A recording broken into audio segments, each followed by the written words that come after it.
the power of process and organization with today's special guest, Joe Casabona. Today's episode is brought to you by the bestseller ChatGPT Profits. This book is the missing instruction manual to get you up and running with ChatGPT in a matter of minutes. As a special gift, you can get it absolutely free at artificialintelligencepod.com/gift or at the link right below this episode. Make sure to grab your copy before it goes back up to full price. Are you tired of dealing with your boss? Do you feel underpaid and underappreciated? If you want to make it online, fire your boss, and start living your retirement dreams now, then you've come to the right place. Welcome to the Artificial Intelligence Podcast Show, where you will learn how to use artificial intelligence to open new revenue streams and make money while you sleep. Presented live from a tropical island in the South Pacific by best-selling author Jonathan Green. Now, here's your host. Now, I'm really excited by what you do because the most significant things I've done in my business are always the boringest. It's always process, which I hate, and spreadsheets, which I hate. But it always moves the needle the most because the one thing we can never get more of is time. And what I really want to start with is, since your focus is help people with podcasts, and people often want to jump to automation, but I always say you can't automate until you know the process. Because taking a bad process and making it faster won't help anything. But what do you think your episode is, why do so many podcasts fail? Because a lot of podcasts do 3 episodes, 6 episodes, so few make it to 50 or 100 episodes. What do you think is the biggest reason they fail? I know my feeling is like expectation. What they think is going to happen is so different from what actually happens. So what do you think from your experience? I think it's that, but then there's also, okay, I'm a huge baseball fan, right? I'm like wearing a Yankee shirt right now. You have guys watching at home and they're critiquing Aaron Judge or soon to be Juan Soto. How could you miss that pitch? Why would you swing at that? And it's because they don't understand that the game is mostly about anticipation, and the guys that you see at that level just make it look so easy. And so you see podcasters like Joe Rogan, however you feel about him, Conan and Dak Shepard and Amy Porterfield, and a bunch of people who are being really successful at podcasting, and all they do is talk to people, right? And so I think that there's the expectation that this is going to be easy. I'm just going to have conversations and I'll just release them and then I'll start making money. And then they get into it and they're like, oh my God, I just talked to this person for an hour and now I need to edit or at least put it together and then upload it and come up with a description. And 3 people listened and one was me and one was my mom. This isn't worth it. And I think there's the level of effort, the expectation for the level of effort is so much lower than it actually is. That's a really good point. How much time for every hour that you're on mic do you think you have to put into your podcast? What's the ratio of on mic to off mic time to make a podcast work? This is a great question because I've heard the ratio is 4-1.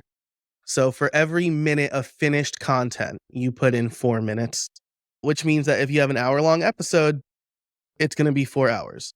It's maybe a little bit more than that when you take into account that you should spend as much time marketing something as you took making it. So if I want people to listen, it's going to take me 4 hours to market it or put it out there, right? But that 4-1 ratio is when I've time tracked and I've done everything myself, that kind of rang true to me. I'm a bad editor, so it takes me longer to edit. And I'm also like a little bit too much of a perfectionist, which is why I have somebody edit it now. Cause like, I'm not going to scrutinize their work as much as I scrutinize my work. And if it's better than I would have done, I'm happy.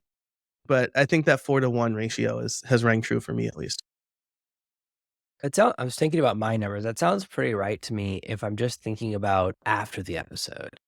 Mm-hmm. There's also time before the episode, planning the guest, Yep. setting lights, setting up your audio each time you're going to record, dealing with no-shows. There's all these other elements that Yeah. happen beforehand because not every person, it's not easy to get every guest you want. Not every guest you reach out to is going to work out.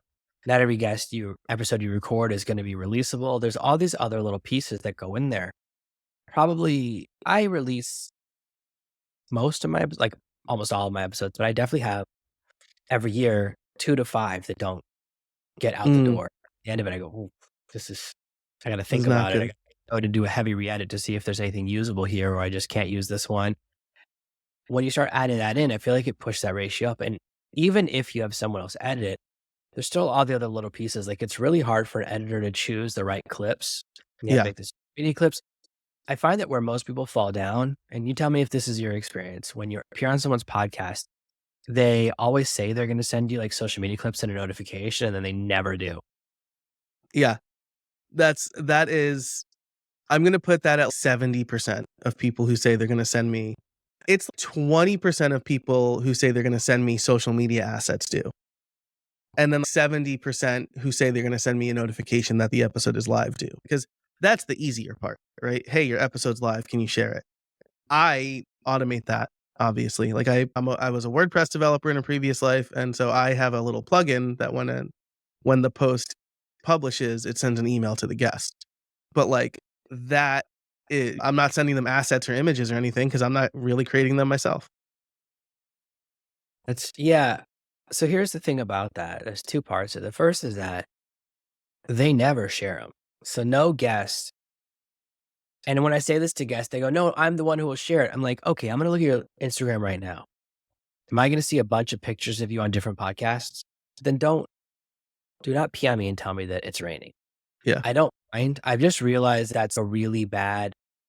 I don't know why that's in every podcasting course. That's why every podcaster thinks that's the methodology, is that I'll send you clips and then nobody really wants to share clips of your stuff on their feed. They just don't. There are a lot of other things that you can do. I have found that if I post a clip and tag the person, sometimes they'll do a reshare, and that's a much softer touch. It's a lot less Yeah. friction. Much lower lift for them. Yeah, and it can really work. And I have a lot of other strategies that I implement, but one of them, I love writing about email automation. The thing that I do is when I run an automation, I'm using an if this then that plugin or tool that I set it up, and it has a date for when the episode's coming out. And so a week before the episode comes out, they get the your episode's coming a week notification. Then there's a 7-day delay. Then your episode came out today. Then there's a 30. Mm. Your episode came out a month today. Just a reminder, it was a month ago. Maybe you want to share it again. And then there's a 6-month. It's all, and I used to have it with 4 triggers that I had to manually update each spreadsheet and would send out that week's email. And I Right. go, not smart of me. I need to make it all one trigger because the dates are locked in. Once I know the date episode's going out, the rest of it's fixed. Yeah. So I changed the trigger so that all the emails go out based on 1 week before the live date, and I don't have to do anything. Everything happens automatically, and I can schedule it months in advance because I am a forgetful person. And the other thing I said in is that it sends me a copy of each email that goes out. So that it just fills in 4 variables. Here's a link to your episode. Here's a link to a folder that I put social media images in sometimes. And here's a link to the episode on YouTube. Here's a link to the episode audio file. So they have it. And that now the emails go out because before it was something I was so forgetful about. And that's the thing, is because doing a podcast is so much harder than you think. Those are the things that drop off. The things that the Mhm. marketing is what gets lost. Yeah. And I was talking to someone a few months ago whose dad was really famous, and then his dad is no longer around. His dad passed away, and then he got forced out of his dad's business. Who knows how that happened? And he was like, "I'm really trying to restart things. So I've been on 40 podcasts in the last month. Do you have any of your podcasts?" I was like, "Definitely not." When you tell me you've been on 40 podcasts in the last month, I know that I will get no bump from you appearing on my show. You're not a unique guest, and that you're just going to repeat yourself. Makes you so much less attractive. I think this is a huge mistake people make as guests, right? Telling everyone, "I've been on a bunch of podcasts in the last month, and I've said the exact same thing on all of them." That means that there's no value for my audience. They're not going to get any lift from your appearance either. Yeah. And they're not gonna get any lift if you do share it, right? Because if your audience is like, if you're sharing every episode you've been on in a month to your audience and you're saying the same thing, your audience isn't gonna listen. Like, they've already heard your story. You're definitely not sharing it. That's the person who's 100% not. Come on, now, like, let's. But that's the thing, is every time I'm on a show, they always say, "What questions do you want me to ask?" I go, "No, you don't want that. You ask me questions, so that way you're asking me questions and I give you different answers." I Mm. have 40 different ways of telling my story because everyone asks for that. Because as a guest, that's what I'm thinking about. I want, if someone hears me on multiple podcasts, for you to get different good experiences. Yeah, I agree wholeheartedly with that. When I get, like, the give me 5 questions to ask you, then I'm like, I don't know your audience. I don't know what your audience values. And I just can't, I'm not going to come up with questions presumably as good as you do for your audience. So let's just have a conversation. Let me know what your audience wants to take away. And then in turn, I will give those answers that are best suited for your audience. Yeah, and it's if all I'm doing is giving everyone the same questions, it's so boring for me. Like some guests I have are like, they just want me to ask the pre-written questions. Like, this is the conversation you've had 60 times. Right. Yeah. Why not just simply clip answering someone else with the same thing? And people forget on a core level, podcasting is entertainment. And you have to create unique content, special content, and think about before you think about yourself, whether you're the guest or the host, is the audience experience. Because sometimes you get those guests who constantly say the name of their product so much that you can't use the episode anymore. Yep. Been there. It's like you have to understand that if I leave you in and I post that episode, then it's going to hurt my credibility. And the listeners is going to go, why is he letting this person do this? Right. So I either have to edit it out a bunch, which I'm like, I'm not doing that. Or I have to just nuke the episode or shout at you, like, what are you doing? Yeah. And it's not my job to teach you how to be a nice person or teach you how it works. But I feel like a lot of people kind of shortcut. And the next thing, just think about this is that every guest who has the same story. Oh, I left corporate America to start my own business. Wow. Wow. I've never heard that story before. I love it. Like people, if you don't put in the effort to be unique, it makes it harder and harder for me to sell that story because I can't have that's the same episode week after week. Right. Yeah. So can you talk about your big thing is process before automation? What is the right process for getting guests for your show? Because a lot of people are passive, and I think there's an assumption of passivity. I think because I get so many emails saying, "Oh, I know you're desperate for guests. I found the perfect person for you." Like they must think that it must work on some shows, right? There must be some Sure. shows that do no effort into choosing their guests, but what do you think is the right process, or how much time should someone put in before an episode into choosing the right guest, researching the guest, planning that out, and that process so that when the guest shows up, they can create a great episode? Yeah, I love this question. And it really leads well into what you were talking about before, because you said podcasting is entertainment. 78% of people listen to a podcast to learn something new. And hosts should know that the people who are going on 40 podcasts a month think that they're almost like a press junket. Have you ever seen those videos of all of the Avengers press junkets, like all in a row? And like they're getting the same questions from different reporters with a different backdrop. And that's so that the reporters and the channels can use their own copyright stuff, right? That's not what a podcast is. And you shouldn't treat a podcast like that. So as a host, I do a couple of things, right? In the pre-show, I was telling you a little bit about my guest onboarding or my guest application process. And there are a few screening questions there. And I always look for when I'm getting pitched, what's in it for my listeners, right? I don't care how great you are. Tell me how great you are at the end. I want to know if you have my listeners in mind. When I'm doing the research and I'm looking for guests, I'm usually looking for maybe people who I've interacted with where I've seen post something cool on social media, either LinkedIn or whatever Twitter is going to be called for the next couple of years, or now Threads or wherever, right? Wherever I'm hanging out. And I'll reach out to those folks and say, "Hey, I saw you posted about this. I'd love to expand upon that with my audience," right? One of my guests coming up is Gia Loudy. She and her co-author Claire wrote a book called Forget the Funnel, and they have a whole chapter on jobs to be done. And I'm like, I've never talked about jobs to be done on my podcast. And I think that's a really important thing to think about, especially if you're a solopreneur who's trying to improve your processes. So she's going to come on and talk like specifically about that. And so the research part of it, and I know I've been talking a lot, so I'll wrap up. But the research part of it for me is what's their unique point of view? What can my audience get from this? What interesting questions can I ask them? And I want to know a little bit about their background and who they're talking to. because I used to be like, I just want to learn with the audience, right? That was like very green, Joe's rookie season. Oh, I want to be surprised with my audience. And then I thought that's like driving with a blindfold on. You will get to a destination somewhere in your car, but wouldn't it be better if you knew where you were going so that you can then efficiently drive your audience there? So I think I want to know enough to guide the audience and have very clear outcomes without it sounding too much like a documentary or something like that, if that makes sense. Yeah, there's that balance between over scripting and under scripting. And a lot of shows, I can always tell how much prep if someone's done too little because they have no idea who I am sometimes. I'm like, I didn't even go through an agency. Like I booked with you directly. Right. We emailed back and forth. They don't remember me or they mix it up with other guests. And their first question is about the title of my book, and the next question is about the subtitle.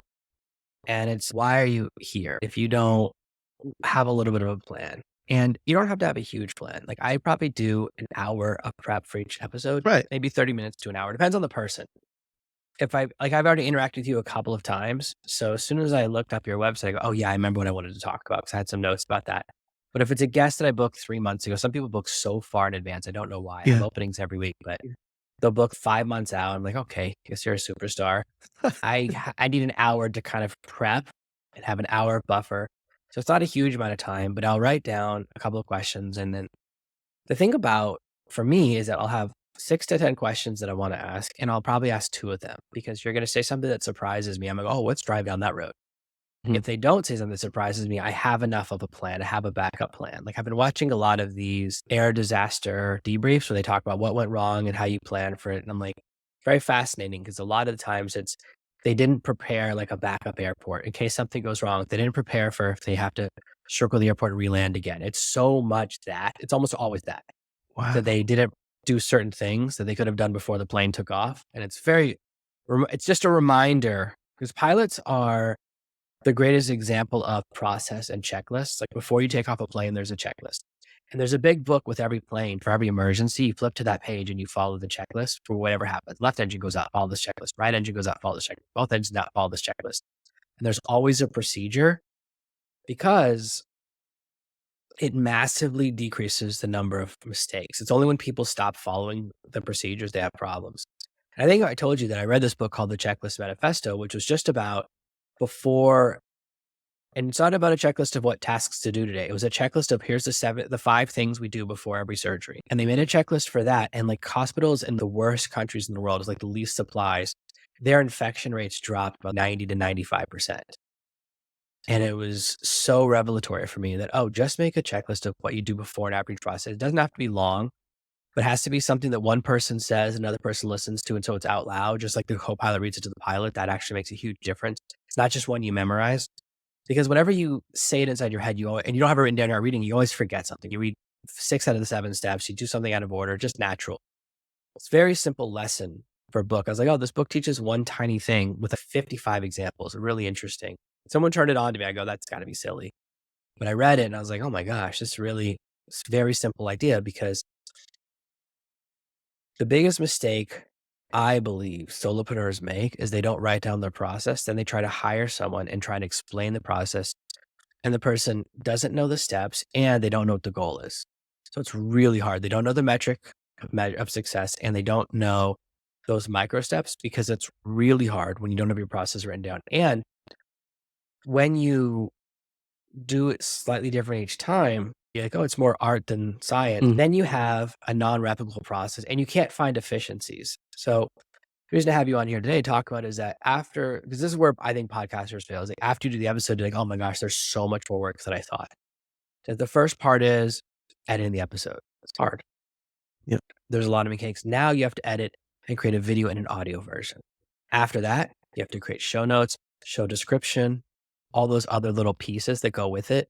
You have to schedule the show with your podcast host. And there's more and more things that are like offering services to fill in those gaps. So that stuff is becoming easier with AI tools, but you still have to have a process. For example, I'll give you a really simple one. If you use one of those clip services like Video or Opus, and you upload the final episode of your show, which has your intro music, your outro, and the commercials, it will always pick the intro music and the outro music in a commercial. So you end up with a bunch of, so you have to upload an earlier version of your podcast, or you'll end up with all of that trash. And and all of them do it. They all always go, "Oh, the best part of your show is the intro music." I'm like, "You Yeah. stupid AI." Right. It's, The oh, you're AI gonna say can't. something. They assume that you're gonna say something interesting in the beginning to hook the listener, and then like you're like they assume that story format that we were talking about. Except if you have intro music and you have mid-roll ads, and then you have the whole outro. Thanks for listening. Subscribe. Click on this link. Leave a friend and a like or whatever. It's making the wrong assumptions, and so it's grabbing the wrong parts. It's also when your voice is the most high energy. Oh yeah, And there's music going on. This is the most exciting part of the whole show. It's the only part with music. yeah. So I think doing something else when it's picking those clips, but that is absolutely like part of my process is knowing that I have to do it at that. So these are these little micro steps. Another example is that I used a script to do the final edit of my episodes. However, it has an audio enhance tool. That's the best audio enhance. I tested everyone's in a big YouTube video. If I audio enhance after I've added the music, it erases the music Right. because it erases anything talking because it thinks an episode should only have talking. So it does the opposite. This episode should have no music. It'll just delete music out. It took me a while to figure out why it was doing that. So now I know you have to do the audio enhance and then add the music.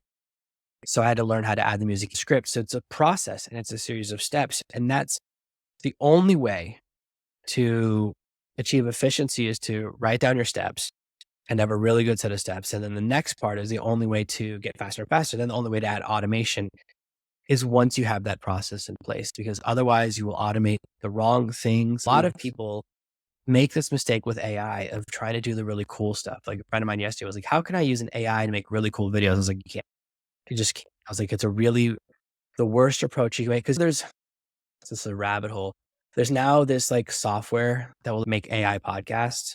So you like make an AI video podcast. Someone was asking about it. I was like, this is a terrible idea. It's just like, you're only going to get a really small number of people who don't care. I can get super engaged people. And it's just like the effort that goes into it. If you actually care about the content, it's more effort to make what the AI is going to say than there is to do to actually just record an episode. So you might as well just record an episode. The only thing that would be cool is if this is what I would like is if an AI took these two videos of you and me and made it look like we're in the same room. That would be cool. Yeah. And I just You know, saw a video on that, like how to do that, but like it requires like heavy green screens and lots of space. That's the only way today that you could do that. we both have to have perfect lighting. You're the first guest I've had in so long that even shoots in 4K. Most guests show up, they're shooting like 720 or 360. You Yeah. show up, they're like, oh, this is webcam that came on my laptop in 1977. What? Webcam only shoots in black and white. So Yeah. And that's a but huge deal. I know you didn't have me on for this, but if you're going to make content, especially video content, you need maybe not 4K. I recommend 4K in 2024 though. Sorry, I just timestamped your episode.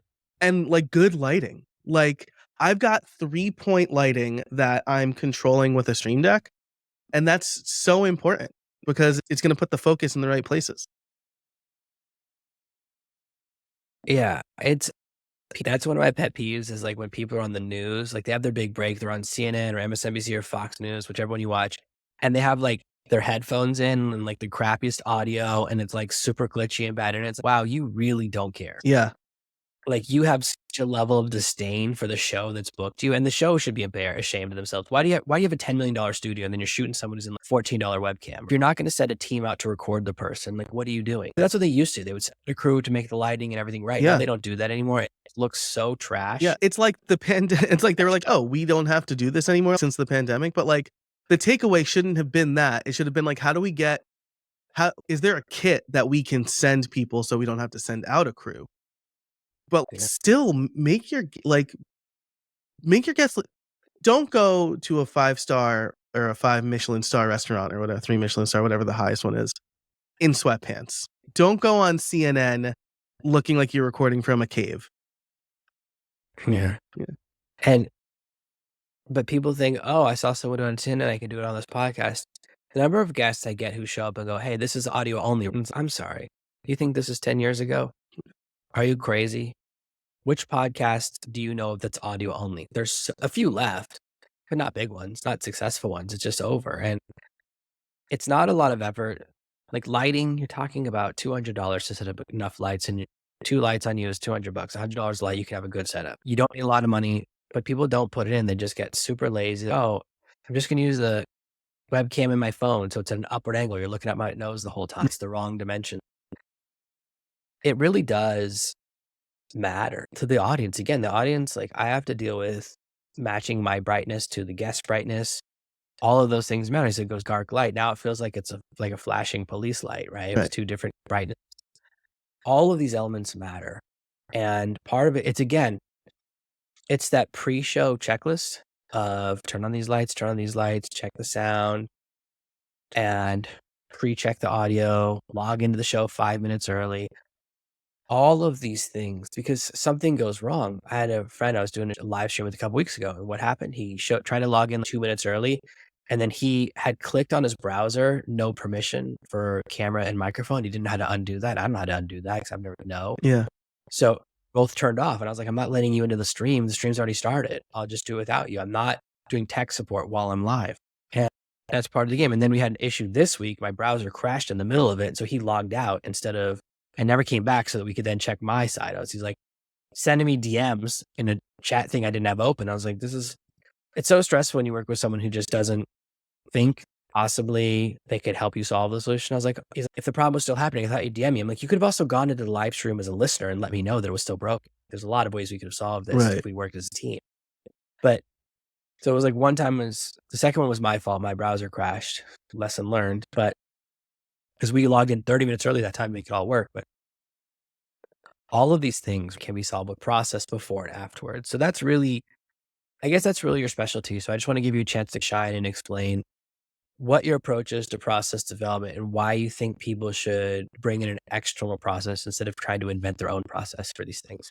Yeah, such a great question. And I think like the Checklist Manifesto was a book I used to dump on too, because every business book after it was written mentioned it at some point, I felt. But it's one of those things where it was so ingrained in me, but people never heard of it. Like my wife just brought it up recently. She's a nurse and she's like, do you know about this book, The Checklist Manifesto? And I'm like, yeah. She's like, yeah, I think I'm going to read that. And I'm like, definitely. And they have checklists, obviously, but like having that perspective and the stuff behind it is really good. And people just, when they're doing something, they fly by the seat of their pants. So what I'll do is I'll do something. If I'm doing something for the first time, maybe not the first time, like the second time, I will write down like what I'm doing it as I'm doing it. Or now that I have a VA, I will record myself doing it. And then I will have her transcribe the video and write out the steps. That way she knows exactly what needs to happen. Because as you said earlier, people don't necessarily know the goals. And if you're hiring somebody for like strategy, then they're going to make the goals too. But like my VA, she needs very clear inputs and outputs, right? I asked her to, just find me conferences to speak at. That was the worst. What kind of conferences am I willing to travel? Am I going to talk about? And that was my bad, right? Because I thought that she had a level of understanding for what I did that she didn't. And so then the next time I was like, I'm looking for conferences in this area or virtual within these dates where I can talk about these three things. And the output was much better. And then I recorded it. Here's how I go about finding conferences or whatever. But so now my VA, we have the handbook, right? We have a whole bunch of SOPs. For people who don't have a VA yet, or they're like just starting on this journey, I usually give them like 4 questions or 4 kind of tasks to answer, right? Which is number 1, make a list of everything you do. When you're doing your podcast, make a list every time you work on your podcast. So it's not just, I find a guest and then I invite the guest. No. What do you do before you find the guest, right?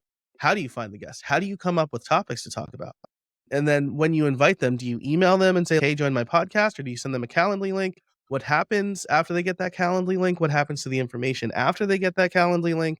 Is the information going from Calendly to Trello or Notion or Airtable or whatever? What's the follow-up? Like those are the things, literally every step. If you feel like you're being too granular, you're not. So I talked to a guy who teaches macros once. He said a macro is a recipe that every time you push the button, it works. It has to be so detailed. He said one of the ways I teach people is I say, write down how to make a peanut butter and jelly sandwich. And they always start off with, well, Pick up a piece of bread and start putting peanut butter. He goes, "Where'd the bread come from?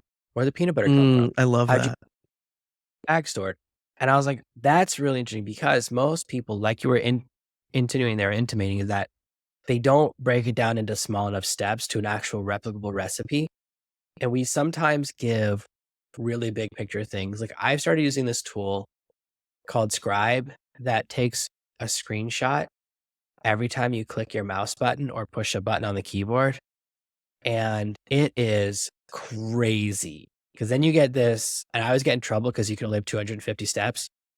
And the reason I like this is because I'm like doing too many things. But once I know I'm making a scribe, it makes me be more efficient. It actually forces efficiency. And then you can go back, you have to go back through and edit it every time. And that's what I had to learn how to do, was to be good at editing the scribes, because you'll have way too many steps, but it's so much easier than having way too few. And then I'll either reshoot it. I go, oh, it's easier to reshoot this than to click delete 250 times. But it does force you to think about efficiency and think, okay, I'm just teaching a process. I don't want to teach theory because I want to create a replicable process here. And it changes the way I do things. And it's different because I've used a lot of different screenshot tools. This one, what I like about it is that I can give a link to each different scribe and it's living.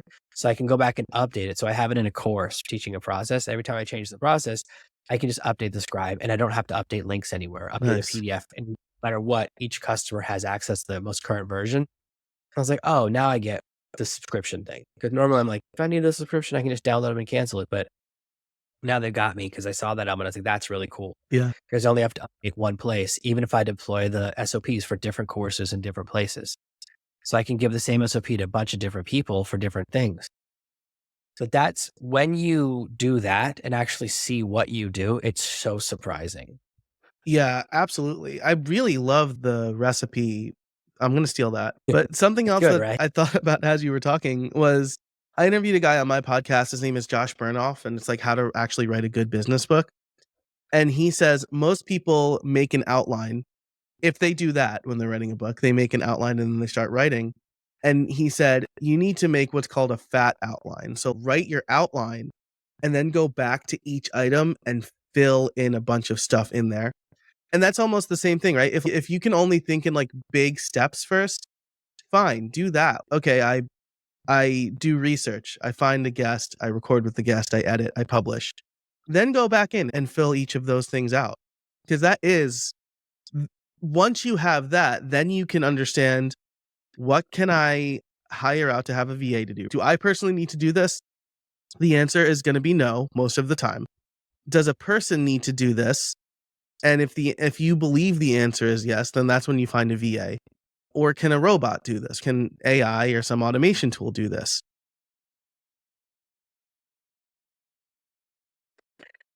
Yeah. I think that we get so busy doing that we don't strategize very much. So I write a lot of books. Like I've written like 300 business books for myself and clients. 90% of the time is not me in front of the computer. I usually write the entire book in my head before I sit down at the computer, like to get a real feel for the flow.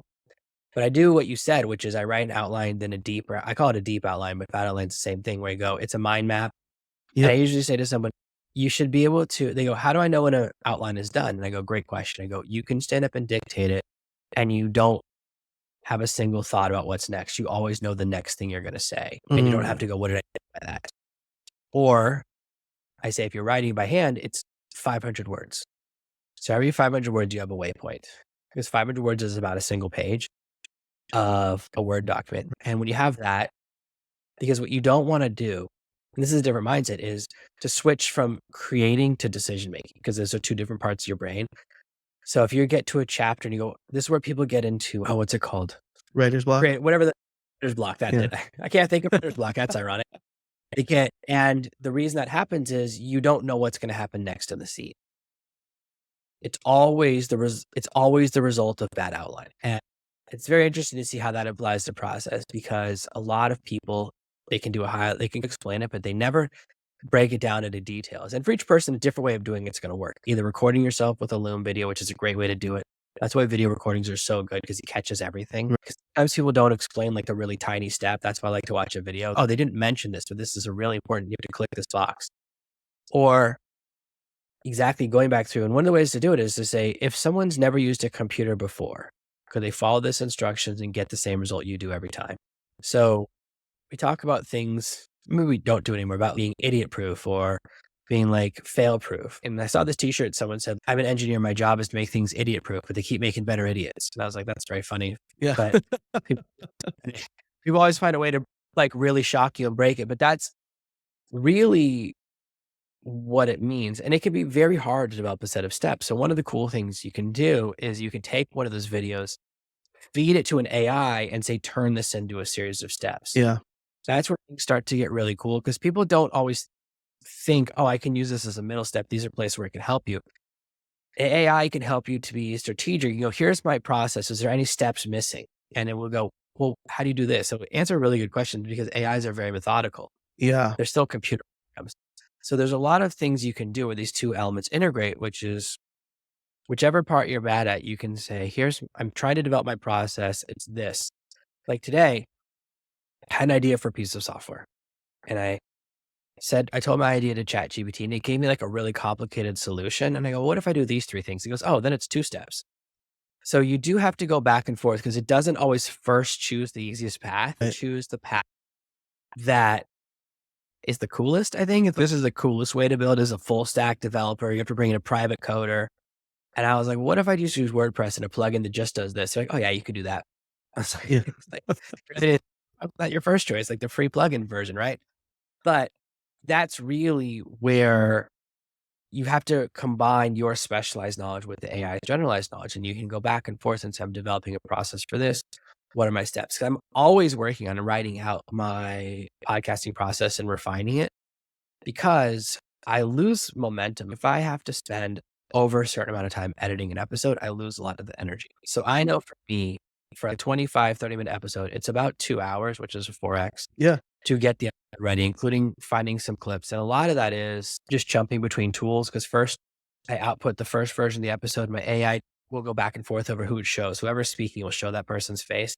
That used to be something you had to do manually. That's a huge time saver. But then I have to go in with another tool, send one off to clips. And then the other tool is I add in the intro music and the outro music and name the episode. Then you got to think of a name, the description for YouTube. Then you have to have the description for the podcast episode.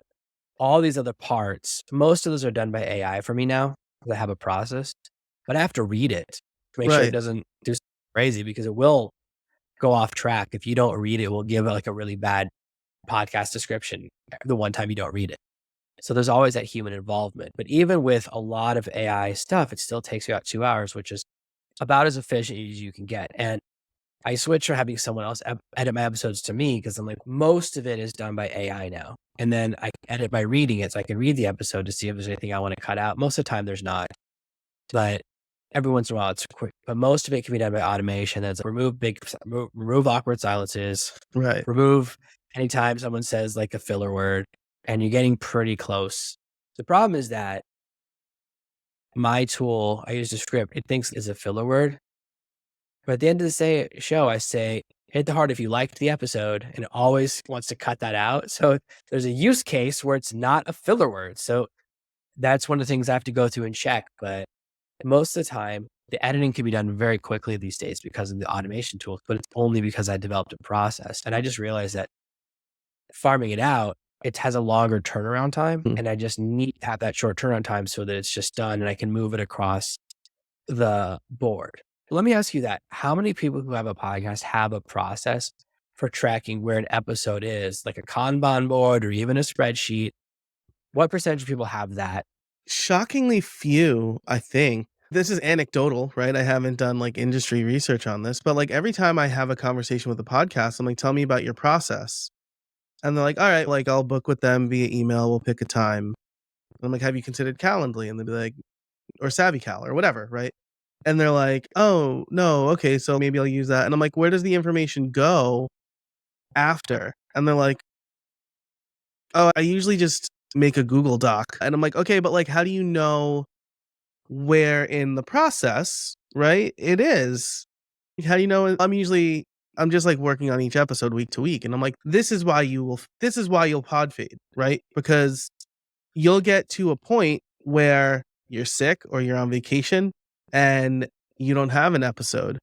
And then you think, I missed 1 week, so it's okay for me to miss other weeks. And then you just stop doing it because you haven't made time. And so I think one of the biggest things I do for people who hire me is we put this process in place. We don't do the time zone dance because the time zone dance is annoying and daylight savings time is coming up or is happening and or is rolling back and no one knows what time it is in Arizona in November. And like, it's just a lot of things are going on. And a scheduling tool eliminates all of them, all of them. So that's like it's really, I think it's because like people don't understand their process. And so they don't really know what stages an episode can be at. And then they're working on one at a time. And so, oh, I'm going to edit this one and now I got to record this one. And it can be a mess. And yeah. Yeah, you have to have buffers. So you have to have enough episodes. Like I am always at least 10 to 15 episodes ahead.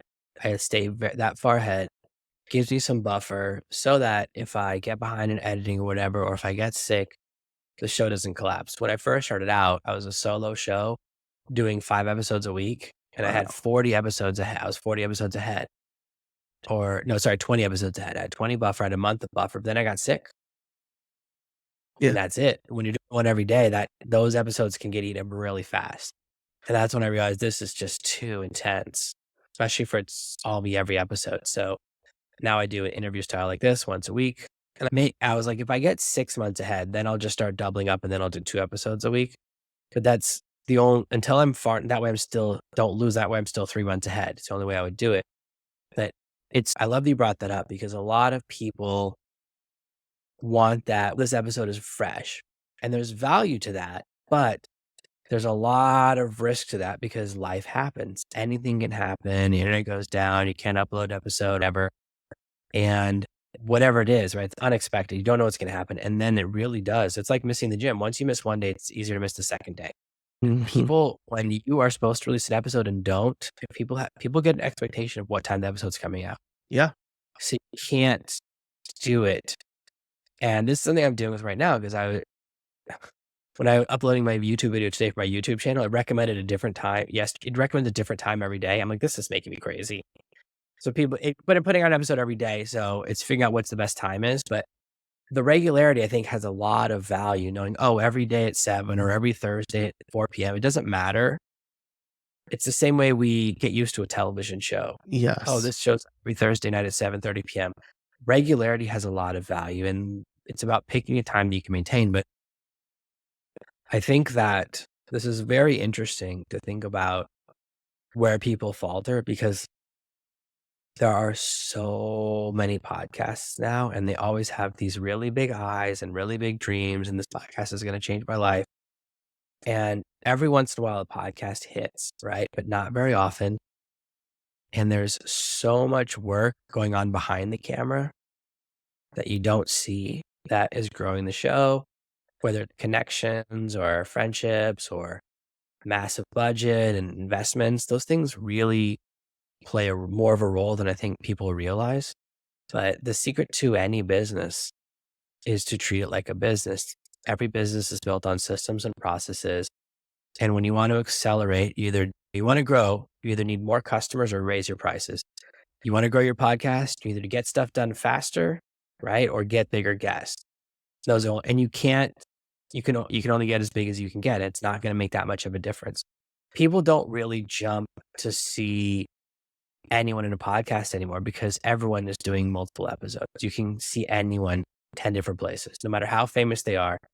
It's not like there's a recluse who does one podcast every 10 years. If you Right. get someone like that's great, but it's very hard to get someone on the way up. So you have to find those other elements. And it is that process, consistency. And those are the hardest parts of business. People often think that my success is because I'm a genius. I'm like, no, my success is just because I'm consistent.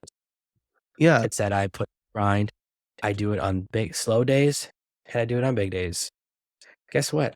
I didn't want to do this today. I had to take 3 of my kids to the doctor tonight. Oh It's a no. rough day. But you know what? I'm here because I'm consistent. It has nothing to do with you. I wanted to talk to you, right? We had a great chat beforehand, but life can get in the way where you go, whoa, today was a real rough one. But you have to show up and you have to perform. You have to be your on stage self with a big old smile. And then you have to afterwards edit the episode and do all those other pieces and go, there's two parts to the business. Until you can hire a team to do everything, we see the shows with huge budgets. They have like 3 people in an editing room live. That's cool, but that's a huge budget. When you think about what those salaries are, that's probably costing hundreds of thousands of dollars a year just to have those people there, let alone the tech and what they're doing. Yeah. Well, Like, there goes all your profits. you mentioned I tried to do a daily podcast last year, and it was really hard. And then you look at, here are 3 examples of daily podcasts, right? One is History Daily. Lindsey Graham is the host, not that Lindsey Graham. And then there's the Bulwark podcast, formerly with Charlie Sykes, now with Tim Miller. And then there's the Daily Dad or the Daily Stoic, both of them by Ryan Holiday. And if you listen to History Daily, there's a team of people that are mentioned in the credits. Research by this person, writing by this person, executive producing, audio engineering. That's how that show gets made. It's a deep like storytelling podcast, and it's daily, 5 days a week. Then the Bulwark podcast is hosted by Tim Miller, executive produced by blah blah blah, special guest whoever. There's multiple people there. Ryan Holiday, I don't think does credits at the end of his shows. His episodes are 5 minutes, and he's basically just paraphrasing a chapter from his, like a page from his book. And honestly, I've noticed like the quality take a little bit of a hit on that one lately, if I'm being honest. But the point is, these guys have teams and budgets. If you want your show to be fresh, right? The best news shows I listen to usually have a co-host, and when one of them is gone, the other one can take over and bring in a special guest. So it's a very different type of show. And if you're doing this for your business, then you want to give mostly timeless. Obviously, like the advice that I would have given in 2009 is different from now, but not there's not really a ticking clock on the content that you're creating as a solopreneur for your podcast. And as long as you can do that, then yeah, you can get a bunch in the can, especially if you're pre-launch, to take advantage of when life happens. I couldn't record 1 week because my kid was homesick, and like my wife was at work, and that would have just been a terrible recording because I was going to have to keep my kid occupied while I wouldn't have been able to be present and on. And so we were able to reschedule, but I have a bunch in the can so that the people listening can form that habit of knowing they can listen on their Monday morning commute. Yeah, that's really good. That's one of the secrets to doing an AI podcast is that I don't do news here. I do news on my other channel, but it has to be timely. And there are 3 types of episodes there. I have the evergreen episode. This can come on anytime. It's a universal principle or technique, like a prompting technique. There's the moderately timely, like it's a product review and you just want to release it before they do an update or something. And then there's the, I have to put this episode out today. So I was thinking today about I need to get, because I don't have any episodes in the can for that because I just made the commitment. Yeah. But it's pushing myself, but it takes me 2 to 3 hours a day to create that day's episode. Sometimes I can get a couple back to back, but I have to, there's also the thinking of what am I going to make a video about today thing. So it does put a lot of pressure on me. I have to figure something out and get ahead for exactly that reason, that it creates that buffer, because very rarely is an episode super timely. And then what I can do is if a timely one comes in, I can just push the one behind it back. Yeah. And that's really part of it. But I love what you're saying here. I think this has been really helpful for a lot of people who have been approaching podcasting with their eyes full of pies and then really struggling. Those are the people who have the best idea and then the most pain when the process hits. And sometimes people don't know how long things are going to take. Like I talked to someone recently and I was like, how long does it take you to get an episode edited in 12 weeks? I was like, what? Are you sending it by horse? Yeah. On tape? I was like, because I do it myself. The only reason like our episode won't be ready in 2 hours is if I just don't do it. If I have a bunch of back-to-backs or if something else is going on, it delays me, but it still is 12 weeks is such a huge amount of time. And I just wonder, because if I use a service, I have a service that I'll use sometimes. you're talking, and they're fine, but it's like a 5-day turnaround, and they're pretty solid, but I just 12 weeks must come back so good. So you getting an IMAX Yeah, version, well, virtual like reality? Like, 8K. the thing when people don't know, if you don't do yourself first and develop the process first, you don't know how long something should take. You don't know what good versus bad looks like. You also don't I know what to tell if I hadn't edited my first couple of episodes, I would have never known what to tell my editor to be like, "Hey, this is what I like, this is what I don't like." Like, you don't know. because there are things that bother me and things that don't, and things that I want fixed and things that I don't care about. And everyone is different. And until you do a little bit yourself, then you also can't tell if the person is taking too long or dipping quality or they're paying someone else to do it. There's a lot of things that can happen if you don't have the ability to do any level of quality control. So you're exactly right. I think this has been a really cool episode. We've gone way longer than I intended. This is like double the length of the normal episode. So I definitely want to bring it in for landing for our listeners who've hung out this far. Joe, where can people hang out with you, get to know more, see more about your process, and help them to start to understand just the idea of systems and processes for their business where they just follow a series of steps so they can get the same result over and over again? Yeah, I think the best place is head over to casabona.org/Jonathan. It'll be casabona.org/Jonathan. And there you'll be able to get on my mailing list, find places to follow me, and you'll get a copy of my automations database, which is like 40 plus and growing automations. So I think that's the best place to do it. And yeah, I'm on all the socials as J Casabona. Amazing. I know everyone's going to love this episode because we had a good time. The more fun I'm having, the more fun the listeners have. Thank you so much for being here. As always, guys, I appreciate you being here and listening to the Artificial Intelligence Podcast. Thanks for listening to today's episode. Starting with AI can be scary. ChatGPT Profits is not only a bestseller, but also the missing instruction manual to make mastering ChatGPT a breeze. Bypass the hard stuff and get straight to success with ChatGPT Profits. As always, I would love for you to support the show by paying full price on Amazon. We can get it absolutely free for a limited time at artificialintelligencepod.com/gift. Thank you for listening to this week's episode of the Artificial Intelligence Podcast. Make sure to subscribe so you never miss another episode. We'll be back next Monday with more tips and tactics on how to leverage AI to escape that rat race. Head over to artificialintelligencepod.com now to see past episodes, leave a review, and check out all of our socials.